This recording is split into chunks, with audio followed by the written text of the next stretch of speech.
Hi friends, welcome back to my channel. তোমরা সবাই কেমন আছো? আশা করি ভালো আছো। আমিও খুব ভালো আছি।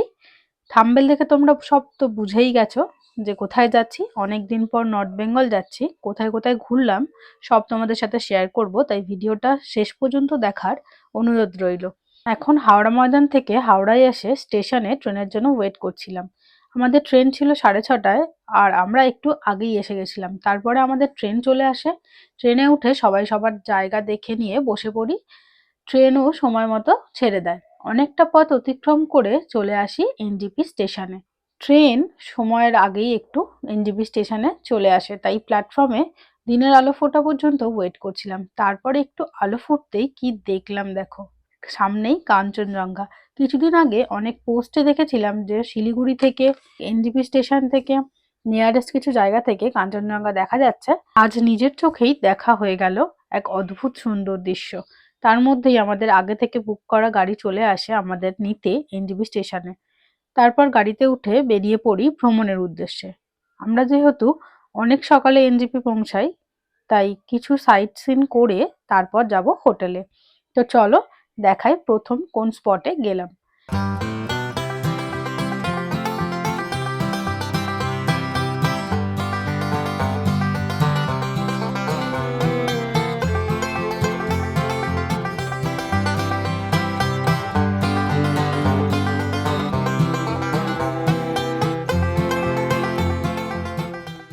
এনজিপি স্টেশন থেকে হয়ে অনেকটা পথ অতিক্রম করে সেবক রোড হয়ে পথে পড়েছিল আমাদের করোনেশন ব্রিজ। আমরা সেখানে কিছুক্ষণ একটু দাঁড়াই। এই ব্রিজের মেন আকর্ষণ হলো দুপাশের পাহাড় এবং মাঝে বয়ে চলা তিস্তা, যা সৌন্দর্য সবাইকে মুগ্ধ করবেই। এখানে কিছু সময় কাটিয়ে গাড়িতে উঠে পড়ি আমাদের নেক্সট স্পটের উদ্দেশ্যে।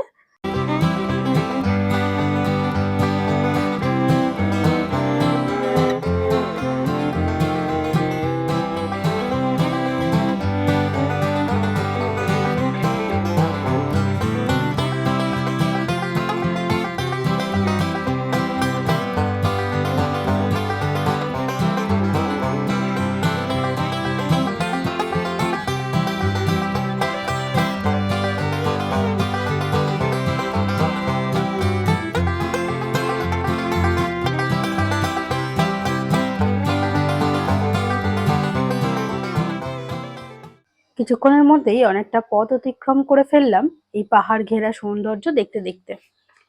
এরপর চলে আসি অওলদারা। গাড়িটা আমাদের একটু নিচের দিকেই নামিয়েছিল, তাই একটু হেঁটে উপরে উঠতে হবে মেন স্পটের দিকে। এখানে আমাদের গাড়িটা পার্ক করেছিল, সেখানেরই এই ভিউ। মেন স্পটে উঠে যে কি ভিউ হবে দেখা যাক। চলো উপরে ওঠা যাক। এই সামনের রাস্তাটা দিয়েই উপরে উঠলাম। উপরে উঠে যা দেখলাম তোমরাই দেখো, এক অপরূপ সুন্দর দৃশ্য। দারুণ একসঙ্গে তুমি পাহাড়, এখানে কাঞ্চনজঙ্ঘা প্লাস বিভিন্ন ধরনের পাহাড় এখানে তুমি দেখ, আর একদিকে গোটা শিলিগুড়ি শহর আর বয়ে চলা তিস্তা নদী। আজ এত সুন্দর ওয়েদার, এত সুন্দর রোদ্দুর উঠেছে যে পরিষ্কার কাঞ্চনজঙ্ঘাটা এত সুন্দর দেখা যাচ্ছে যে ভাষায় প্রকাশ করার মতো না।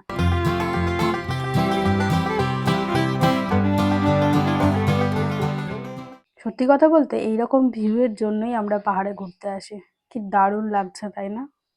এই ওলদারাতে তোমরা চাইলে স্টেও করতে পারো। এখানে কিছু হোমস্টে আছে, কিছু তৈরি হচ্ছে। এখান থেকে সুন্দর সানরাইজ সানসেট উপভোগ করতে পারো।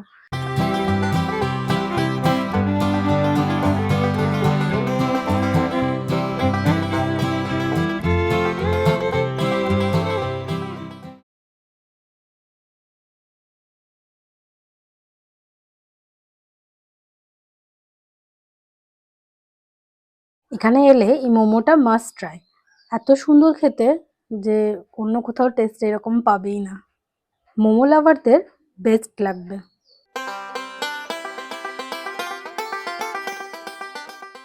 আবার আমরা গাড়িতে উঠে পড়ি, যাচ্ছি নতুন একটা স্পটে। তো চলো দেখাই কোন স্পট।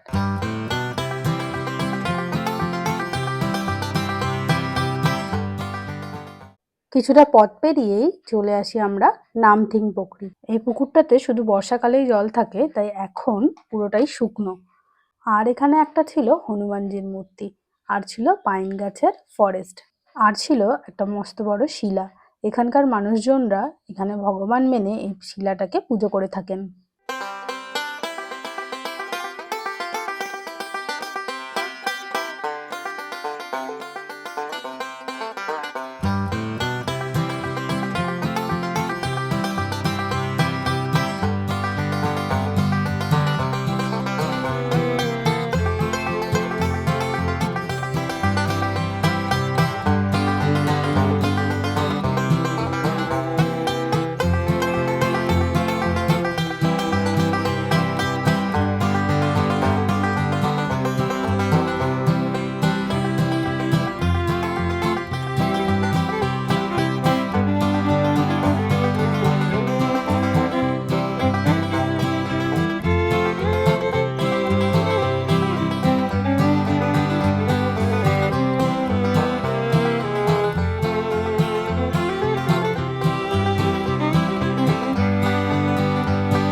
নামতিং পোখরিতে ঘুরেই চলে আসি হোটেলের উদ্দেশ্যে।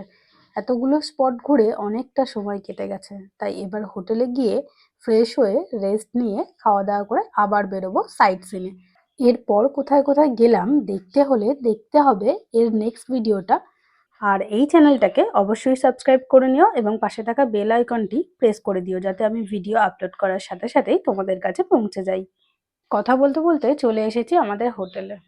আসলে এটা হোটেল না, হোমস্টে।